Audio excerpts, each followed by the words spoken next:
はい、皆さんこんにちは。竹田で4代目です。お客様からすごく使い込んだ古いビッグをお預かりしました。こ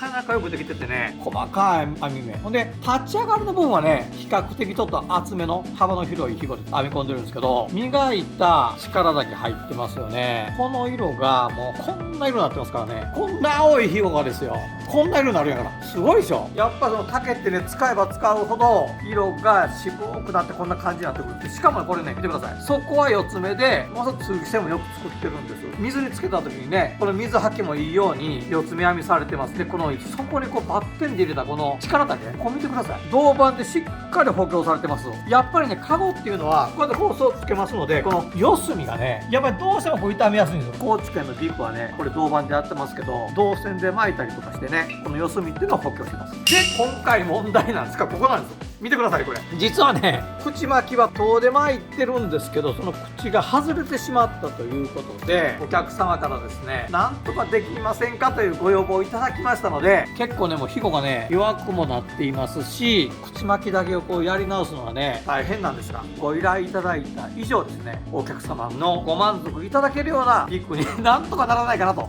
思って、これからチャレンジということになってます。このビッグが一体どんな風になるのか、1ヶ月ぐらい時間かかると思うんですが、お楽しみにお待ちいただきたいなというふうに思っています。ノーライフ。